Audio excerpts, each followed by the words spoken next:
मेरे प्यारे देशवासियों, नमस्कार।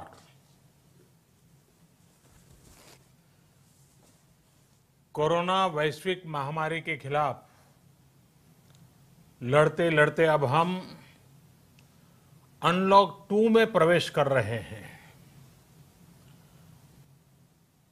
और हम उस मौसम में भी प्रवेश कर रहे हैं जहां सर्दी, जुकाम, खांसी, बुखार ये सारे न जाने क्या क्या होता है, ये मामले बढ़ जाते हैं।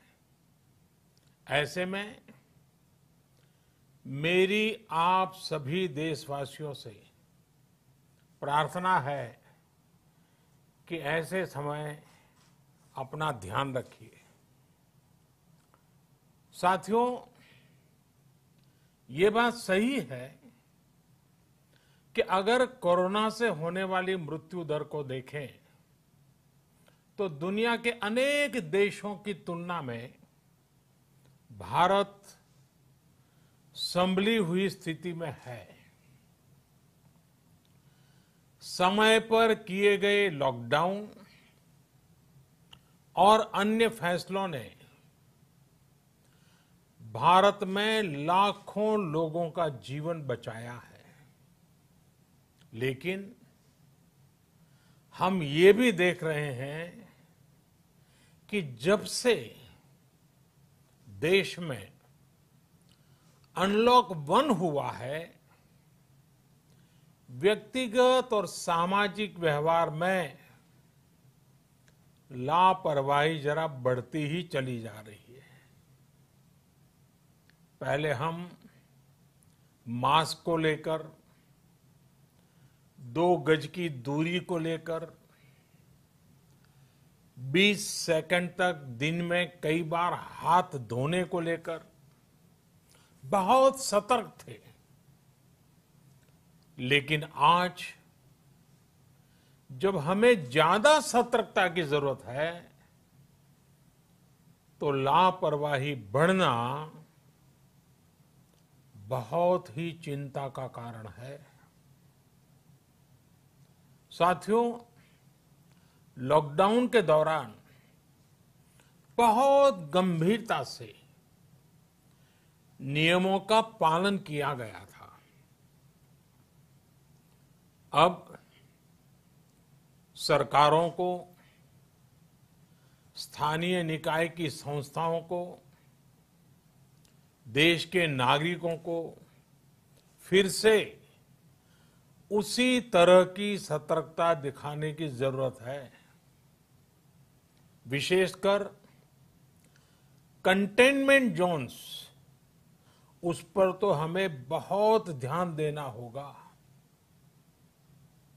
जो भी लोग नियमों का पालन नहीं कर रहे हैं, हमें उन्हें टोकना होगा, रोकना होगा और समझाना भी होगा।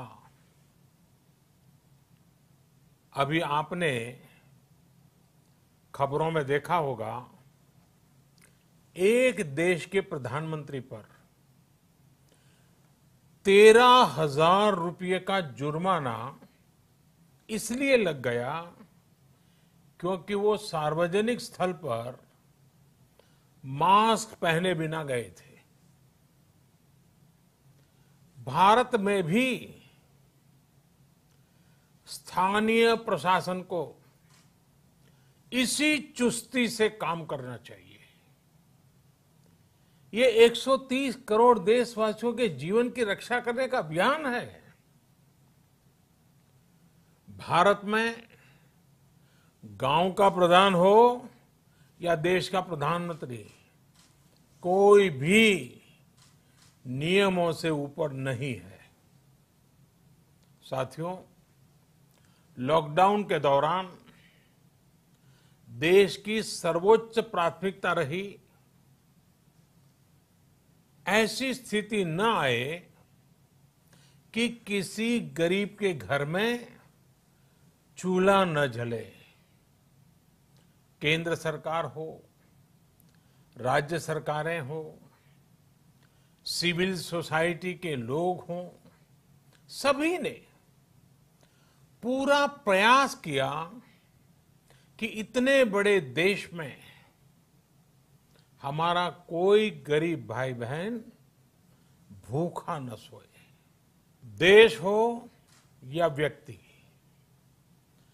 समय पर फैसले लेने से, संवेदनशीलता से फैसले लेने से किसी भी संकट का मुकाबला करने की शक्ति अनेक गुना बढ़ जाती है। इसलिए लॉकडाउन होते ही सरकार प्रधानमंत्री गरीब कल्याण योजना लेकर आई।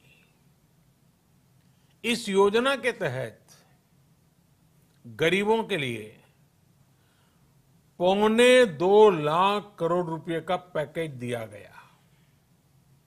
साथियों, बीते 3 महीनों में 20 करोड़ गरीब परिवारों के जनधन खातों में सीधे 31,000 करोड़ रुपया जमा करवाए गए हैं।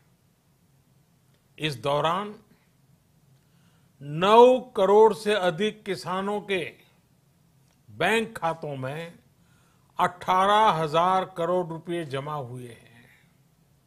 इसके साथ ही गांवों में श्रमिकों को रोजगार देने के लिए प्रधानमंत्री गरीब कल्याण रोजगार अभियान तेज गति से आरंभ कर दिया गया है। इस पर सरकार 50,000 करोड़ रुपए खर्च कर रही है। लेकिन साथियों, एक और बड़ी बात है जिसने दुनिया को भी हैरान किया है, आश्चर्य में डुबो दिया है।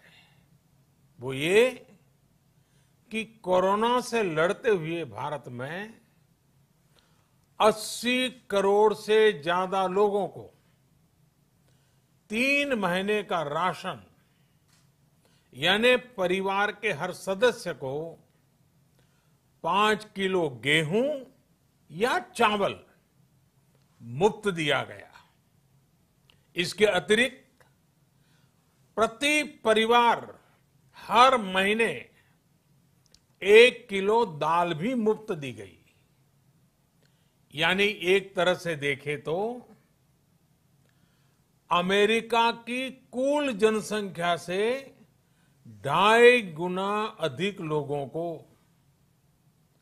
ब्रिटेन की जनसंख्या से 12 गुना अधिक लोगों को और यूरोपियन यूनियन की आबादी से लगभग 2 गुने से ज्यादा लोगों को हमारी सरकार ने मुफ्त अनाज दिया है। साथियों, आज मैं इसी से जुड़ी एक महत्वपूर्ण घोषणा करने जा रहा हूं। साथियों, हमारे यहां वर्षा ऋतु के दौरान और उसके बाद मुख्य तौर पर कृषि क्षेत्र में, एग्रीकल्चर सेक्टर में ही ज्यादा काम होता है। अन्य दूसरे सेक्टरों में थोड़ी सुस्ती रहती है। जुलाई से धीरे धीरे त्योहारों का भी माहौल बनने लगता है। अब आप देखिए, अभी 5 जुलाई को गुरु पूर्णिमा है, फिर सावन शुरू हो रहा है, फिर 15 अगस्त आएगी, रक्षाबंधन आएगा, कृष्ण जन्माष्टमी आएगी, गणेश चतुर्थी आएगी, ओणम होगा और आगे जाएं तो काटी बिहू है, नवरात्रि है, दुर्गा पूजा है, दशहरा है, दीपावली है, छठी मैया की पूजा है। त्योहारों का ये समय जरूरतें भी बढ़ाता है, खर्च भी बढ़ाता है। इन सभी बातों को ध्यान में रखते हुए ये फैसला लिया गया है कि प्रधानमंत्री गरीब कल्याण अन्न योजना का विस्तार अब दिवाली और छठ पूजा तक, यानी नवंबर महीने के आखिर तक कर दिया जाएगा। यानी 80 करोड़ लोगों को मुफ्त अनाज देने वाली ये योजना अब जुलाई, अगस्त, सितंबर, अक्टूबर, नवंबर में भी लागू रहेगी। सरकार द्वारा इन 5 महीनों के लिए 80 करोड़ से ज्यादा गरीब भाई बहनों को हर महीने परिवार के हर सदस्य को 5 किलो गेहूं या 5 किलो चावल मुफ्त मुहैया कराया जाएगा। और साथ ही प्रत्येक परिवार को हर महीने 1 किलो चना भी मुफ्त दिया जाएगा। साथियों, प्रधानमंत्री गरीब कल्याण अन्न योजना के इस विस्तार में 90,000 करोड़ रुपए से ज्यादा खर्च होंगे। और अगर इसमें पिछले 3 महीने का खर्च भी जोड़ दें तो ये करीब करीब 1.5 लाख करोड़ रुपया हो जाता है। अब पूरे भारत के लिए हमने एक सपना देखा है। कई राज्यों ने तो बहुत अच्छा काम भी किया है। बाकी राज्यों पर भी हम आग्रह कर रहे हैं कि इसको काम को आगे बढ़ाएं। और काम क्या है? अब पूरे भारत के लिए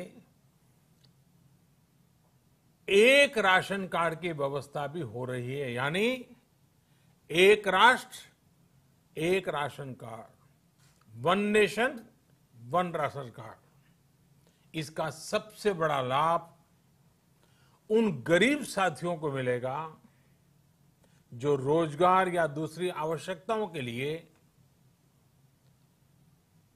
अपना गांव छोड़ करके कहीं और जाते हैं, किसी और राज्य में जाते हैं।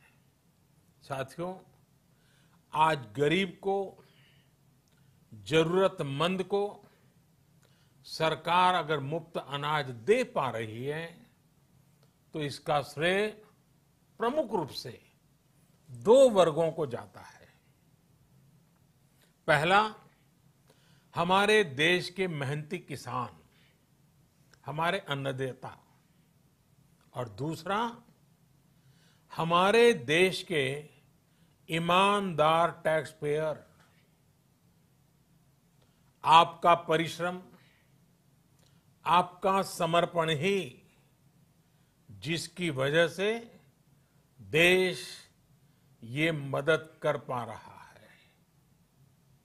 आपने देश का अन्न भंडार भरा है, इसलिए आज गरीब का, श्रमिक का चूल्हा जल रहा है। आपने ईमानदारी से टैक्स भरा है, अपना दायित्व निभाया है, इसलिए आज देश का गरीब इतने बड़े संकट से मुकाबला कर पा रहा है। मैं आज हर गरीब के साथ ही देश के हर किसान, हर टैक्स पेयर का हृदय से बहुत बहुत अभिनंदन करता हूं, उन्हें नमन करता हूं। साथियों, आने वाले समय में हम अपने प्रयासों को और तेज करेंगे। हम गरीब, पीड़ित, शोषित, वंचित हर किसी को सशक्त करने के लिए निरंतर काम करेंगे। हम सारी एहतियात बरतते हुए इकोनॉमिक एक्टिविटीज को और आगे बढ़ाएंगे। हम आत्मनिर्भर भारत के लिए दिन रात एक करेंगे। हम सब लोकल के लिए वोकल होंगे। इसी संकल्प के साथ हम 130 करोड़ देशवासियों को मिलजुल करके संकल्प के साथ काम भी करना है, आगे भी बढ़ना है। फिर से एक बार मैं आप सबसे प्रार्थना करता हूं, आपके लिए भी प्रार्थना करता हूं, आपसे आग्रह भी करता हूं, आप सभी स्वस्थ रहिए, 2 गज की दूरी का पालन करते रहिए, गमछा, फेस कवर, मास्क ये हमेशा उपयोग कीजिए, कोई लापरवाही मत बरतिए। इसी आग्रह, इसी कामना के साथ मैं आप सभी को बहुत बहुत शुभकामनाएं देता हूं। धन्यवाद।